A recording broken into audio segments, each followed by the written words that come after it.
Assalamualaikum warahmatullahi wabarakatuh. Selamat pagi dan salam sejahtera bagi kita semua. Shalom, Om Swastiastu, Namo Buddhaya, dan salam kebajikan. Yang terhormat para dewan juri dan rekan oposisi yang hadir dalam forum debat daring pada kesempatan kali ini.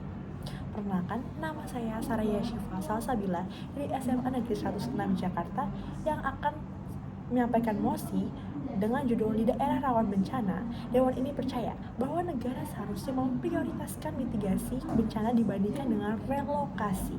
Di sini saya sebagai tim pertama, tim pemerintah. Baik, jika negara menjadikan relokasi sebagai prioritas utama, maka pertanyaannya, apakah seluruh masyarakat pesisir Indonesia harus dipindahkan, harus direlokasikan? Apakah seluruh wilayah rawan bencana gempa harus ditinggalkan? Baik, saya dari pihak PRO percaya bahwa mitigasi bencana merupakan langkah yang lebih manusiawi, strategis, serta berkelanjutan dibandingkan dengan relokasi besar-besaran masyarakat dari wilayah yang rawan bencana.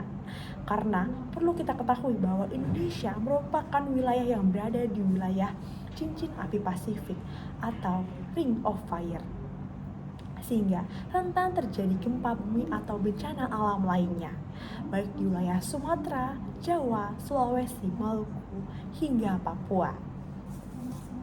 Pertama, dapat kita ambil contoh dari gempa magnitudo sebesar 7,6 di Maluku Utara pada April 2026.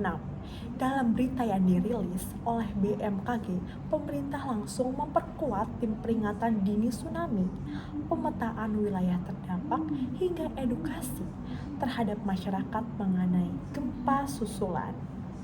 Hal tersebut pun menunjukkan bahwa ketika terjadi bencana gempa, yang paling kita butuhkan dari masyarakat bukan langsung memindahkan ataupun merelokasikan, tetapi ia adalah kesiapsiagaan, perlindungan, dan suatu sistem mitigasi yang kuat, bahkan terstruktur secara organisir.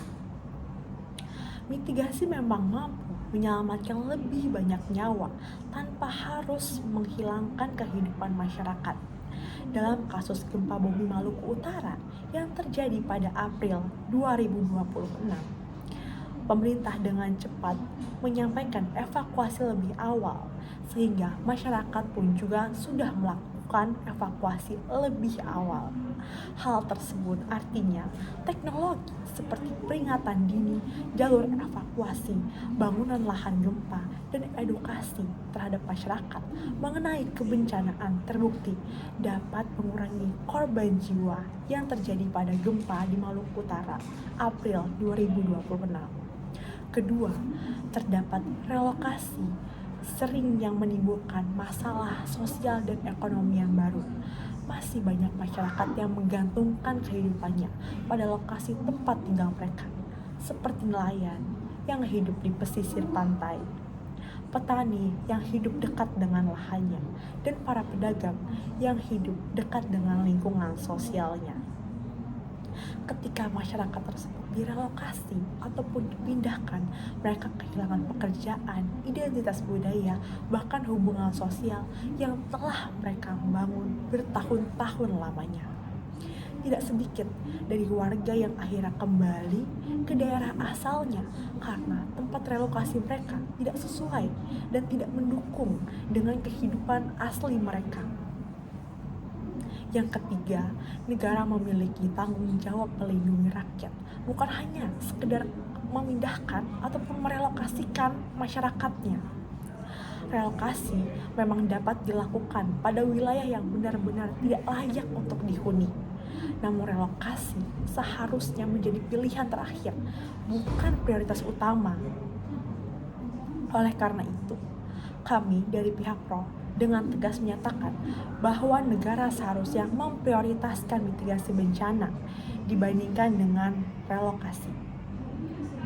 Gempa bumi tidak dapat kita hentikan, namun kita dapat mengurangi bencana dari gempa bumi tersebut melalui mitigasi yang terstruktur dan terorganisir. Negara yang kuat bukan hanya negara yang memindahkan ataupun merelokasikan seluruh rakyatnya dari ancaman bencana, tetapi negara yang mampu membuat rakyatnya siap untuk menghadapi bencana-bencana yang ada. Saya Saraya Syifa Salsabila dari SMA Negeri 106 Jakarta undur diri. Apabila ada kekurangan ataupun kesalahan dalam penyampaian saya kali ini, mohon dimaafkan. Wassalamualaikum warahmatullahi wabarakatuh.